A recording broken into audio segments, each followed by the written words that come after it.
Hello everyone, welcome to Carax. ഇന്ന് നമ്മൾ വന്നിരിക്കുന്നത് ടോപ്പ് 10 യൂസ്ഡ് കാർസ്.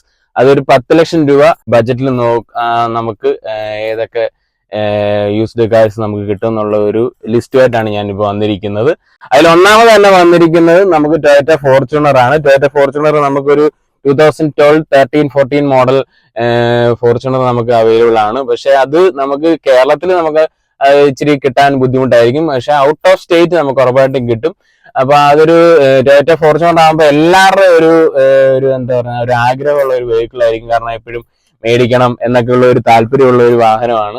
ഒരു വാഹനത്തിന്റെ വേറെ വലിയ പ്രത്യേകത പറഞ്ഞു കഴിഞ്ഞാൽ റിലയബിലിറ്റി ആണ്. നമുക്ക് എല്ലാവർക്കും അറിയാവുന്ന പോലെ പിന്നെ മെയിൻ്റെനൻസ് കോസ്റ്റ് കുറവാണ്. അങ്ങനെയുള്ള എല്ലാ കാര്യങ്ങളും വെച്ച് നോക്കുമ്പോൾ അതൊരു നല്ലൊരു വാഹനമാണ്. പിന്നെ രണ്ടാമത് നമുക്ക് വരുന്നതെന്ന് പറഞ്ഞു കഴിഞ്ഞാൽ മിത്സുബിഷി പജീറയാണ്. പജീറയുടെ കേസായിട്ടുള്ള ഒരു കാര്യം ഉള്ളതെന്ന് വെച്ച് കഴിഞ്ഞാൽ നമുക്ക് 2016, 17 മോഡൽ തന്നെയാണ് നമുക്ക് കിട്ടുന്നത്. പക്ഷെ എങ്കിലും ഇവിടെ നമുക്ക് അതിന്റെ ഒരു സർവീസ് റിലേറ്റഡ് ആയിട്ടുള്ള ഇഷ്യൂസ് ഒക്കെ ഉണ്ട്. കാരണം എന്താ വെച്ച് കഴിഞ്ഞാൽ പാർട്സ് അവൈലബിലിറ്റി പ്രശ്നങ്ങളുണ്ട്. നമ്മൾ പജീറോ പിന്നെ നോക്കുന്നവര് അതുപോലെ നമ്മൾ ആ ഒരു സെഗ്മെന്റ് നോക്കുമ്പോൾ ഒരു സ്വാഭാവികമായിട്ട് അതിനോട് നല്ല ക്രേസ് ഉള്ളവരായിരിക്കും.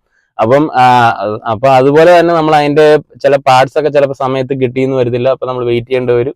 അപ്പൊ അങ്ങനെ കുറച്ച് കോംപ്രമൈസ് ചെയ്യേണ്ട ഫാക്ടേഴ്സ് നമുക്ക് മെയിൻ്റെനൻസ് കോസ്റ്റ് ഒക്കെ കുറച്ച് മറ്റേ ഇപ്പൊ കമ്പാരിറ്റീവ് ഫോർച്യൂണർ പോലെ അല്ല, കുറച്ച് കൂടുതലായിരിക്കാം. അപ്പൊ ആ ഒരു രീതിയിൽ വരുന്ന വെഹിക്കിൾ ആണ്. ഇനിയിപ്പോ നമുക്ക് അടുത്ത ഒരു ബ്രാൻഡ് പറയാവുന്ന ടാറ്റ ഹെക്സ ആണ്. ടാറ്റ ഹെക്സ ഒരു അടിപൊളി ഒരു വാഹനമാണ്. കാരണം പേഴ്സണലി എൻ്റെ ഒരു ഫ്രണ്ടിന് ഉണ്ടായിരുന്ന ഒരു വാഹനമാണ്. അപ്പൊ അതുകൊണ്ട് തന്നെ എനിക്കറിയാം. പിന്നെ അതിനകത്ത് 2.2 ലിറ്റർ വാരിക്കോർ എഞ്ചിനാണ് വരുന്നത്. 400 Nm ടോർക്ക്. അതിന്റെ ടോപ്പ് വേരിയന്റിൽ 400 Nm ടോർക്ക് വരുന്ന ഒരു വേരിയന്റും വരുന്നുണ്ട്. പിന്നെ 19 ഇഞ്ച് വീൽസ്, അന്നത്തെ കാലത്ത് 19 ഇഞ്ച് വീൽസ് ഒക്കെ ആയിരുന്നു. പക്ഷെ അതിനകത്ത് വേറൊരു പ്രശ്നമുള്ളതെന്ന് വെച്ച് കഴിഞ്ഞാൽ നമ്മൾ ടയർ ചേഞ്ച് ചെയ്യുന്ന സമയത്തൊക്കെ ഒരു കുറച്ച് നോർമൽ ടയേഴ്സ് മാറുന്നത് നമുക്ക് കാണാൻ പറ്റില്ല. ഇച്ചിരി പ്രൈസ് റേഞ്ച് കൂടുതലായിരിക്കും. ആ ഒരു കാര്യമാണ് വരുന്നത്. പക്ഷെ അതർവൈസ് നമുക്ക് ആ ഒരു വെഹിക്കിളിന്റെ ഒരു ബിൽഡ് ക്വാളിറ്റി ആണെങ്കിലും എല്ലാം അടിപൊളിയാണ്. ഡ്രൈവ് ചെയ്യാനും അടിപൊളിയാണ്. തേർഡ് റോയിൽ പോലും നല്ല സ്പേഷ്യസ് ആയിട്ട് നമുക്ക് ഇരിക്കാൻ പറ്റും. നല്ല കംഫർട്ടബിൾ ആയിട്ട് നമ്മളെപ്പോലുള്ള അഡൽട്സ് ആയിട്ടുള്ള ഒരാൾക്കൊക്കെ ഇരിക്കാൻ പറ്റുന്ന രീതിയിൽ തന്നെയാണ് ഒരു തേർഡ് റോ. പക്ഷെ അവരുടെ ഒരു എന്താ പറയുക, ഒരു ചൈൽഡ് സീറ്റ് ആയിട്ടൊന്നും നമുക്ക് ഒരിക്കലും കാണാൻ പറ്റില്ല. നല്ല രീതിയിൽ കംഫർട്ടബിൾ ആയിട്ട് ഇരിക്കാൻ പറ്റുന്ന ഒരു വാഹനമാണ്. പിന്നെ നമുക്ക് അടുത്ത വരുന്ന വെഹിക്കിൾ എന്ന് പറയുന്നത് മാരുതി സുസുക്കി XL6 ആണ്. ഒരു 7 സീറ്റർ വാഹനമാണ്. 1.5 ലിറ്റർ എഞ്ചിനാണ് വെഹിക്കിളിന് വരുന്നത്. ഒരു അത്യാവശ്യം നല്ലൊരു വെഹിക്കിൾ ആണ്. പിന്നെ നമുക്ക് ഹുണ്ടായി ക്രെറ്റ വരുന്നുണ്ട്. ഹുണ്ടായി ക്രെറ്റ വന്നിട്ട് 1.6 ലിറ്റർ പെട്രോൾ എഞ്ചിനും വരുന്നുണ്ട്. ഡീസൽ വരുന്നുണ്ട്. CRD എഞ്ചിൻ വരുന്നുണ്ട്. ഡ്രൈവ് ചെയ്യാനൊക്കെ കുറച്ചുകൂടെ ബെറ്റർ ആണ്. കുറച്ചുകൂടെ ഒരു ഫൺ ഫാക്ടർ ഒക്കെ ഉള്ള ഒരു വെഹിക്കിൾ ആണ്. ഈ ഒരു പ്രൈസ് റേഞ്ചിൽ നമുക്ക് ഹുണ്ടായി ക്രെറ്റ ഒരു 2018, 2019 മോഡൽസ് നമുക്ക് ഈ ഒരു പ്രൈസ് റേഞ്ചിൽ അവൈലബിൾ ആണ്.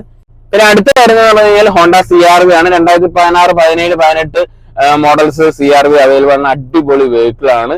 പിന്നെ കുറച്ചൊരു പ്രശ്നം എന്ന് പറഞ്ഞു കഴിഞ്ഞാൽ പെട്രോൾ കൺസപ്ഷൻ ഇച്ചിരി അത്ര നമ്മളൊരു മൈലേജ് ഒരു ഫാക്ടർ ആണെന്നുള്ളതേ ഉള്ളൂ. അല്ല അതർവൈസ് നമ്മൾ ഹോണ്ടയുടെ ആ ഒരു ക്വാളിറ്റിയും അല്ലെങ്കിൽ ആ ഒരു രീതിയിലൊക്കെ നോക്കിയാൽ അടിപൊളിയാണ്. ജാപ്പനീസ് ടെക്നോളജി ആയതുകൊണ്ടും ഒന്നും നോക്കേണ്ട കാര്യമില്ല. വലിയ ഇഷ്യൂസും കാര്യങ്ങളും ഒന്നുമില്ല. പിന്നെ ഈ ഒരു ഇഷ്യൂസേ ഉള്ളൂ, നമുക്ക് പെട്രോൾ ആണ് എന്നുള്ളതേ ഉള്ളൂ. ഡീസൽ എഞ്ചിൻ കുറച്ചുകൂടെ ഇയർ കൂടിയ മോഡലിലായിരുന്നെന്നാണ് എനിക്ക് ഓർമ്മ. പക്ഷെ എങ്കിലും കമ്പാരിറ്റീവ്ലി ഇതൊരു ബെറ്റർ വെഹിക്കിൾ ആണ്. നെക്സ്റ്റ് വന്നിട്ട് നമുക്ക് കിയ സെൽറ്റോസ് വരുന്നുണ്ട്. 2019 മോഡൽ നമുക്ക് കിയ സെൽറ്റോസ് നമുക്ക് ഈ ഒരു പ്രൈസ് റേഞ്ച് നമുക്ക് കിട്ടും.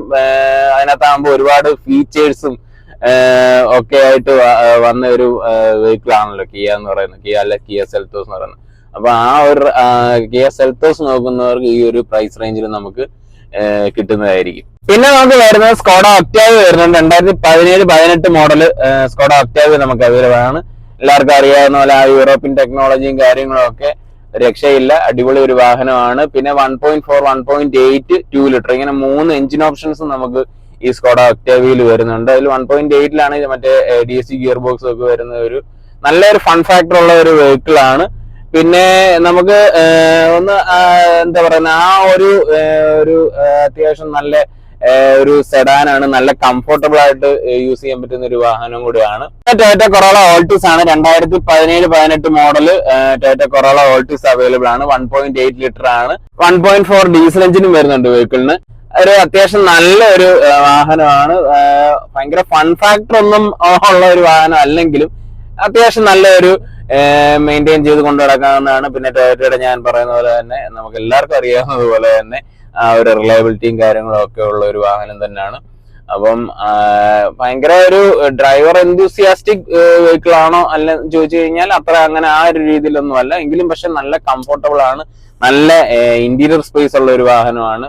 നല്ല ഒരു ഫുൾ സൈസ് സെഡാനും നമുക്ക് ആ ഒരു പ്രൈസ് റേഞ്ച്. നമ്മുടെ 10ാമത്തെ വാഹനമായ ഹുണ്ടായി എലാൻഡ്ര ആണ് വെഹിക്കിൾ വരുന്നത്. നമുക്ക് ഒരു 2016, 17, 18 മോഡല് നമുക്ക് എലാൻഡ്ര നമുക്ക് കിട്ടും. അത്യാവശ്യം നല്ല ഫീച്ചേഴ്സും കാര്യങ്ങളും, നല്ലൊരു കാണാനൊരു നല്ലൊരു അടിപൊളി ഒരു വാഹനം തന്നെയാണ് എലാൻഡ്ര. എനിക്ക് പേഴ്സണലി ഇഷ്ടമുള്ള ഒരു വാഹനമാണ്. കാരണം അതിന്റെ ഒരു നല്ലൊരു സ്പോർട്ടി നേച്ചർ കൊടുത്തിട്ടുള്ള ഒരു ഡിസൈൻ ആണ്. അതിൽ നമുക്ക് ഡീസലും പെട്രോളും നമുക്ക് വരുന്നുണ്ട്. ഇത്രയാണ് ഇന്നത്തെ നമ്മുടെ ഈ ഒരു സെഗ്മെന്റിലെ വെഹിക്കിൾസിന്റെ ലിസ്റ്റ് സോർട്ട് ഔട്ട് ചെയ്തത്. അത്യാവശ്യം ഒരു നല്ല ഒരു ലിസ്റ്റ് ആയിട്ട് എനിക്ക് തോന്നി. അപ്പൊ അത് നിങ്ങളായിട്ട് ഷെയർ ചെയ്യാനായിട്ടും വെച്ചു. അപ്പൊ ഇത്രയാണ് ഇന്നത്തെ വീഡിയോ. അപ്പം വീഡിയോ ഇഷ്ടപ്പെട്ടെങ്കിൽ ഉറപ്പായിട്ടും ലൈക്ക് ചെയ്യുക, സബ്സ്ക്രൈബ് ചെയ്യുക. Thank you so much.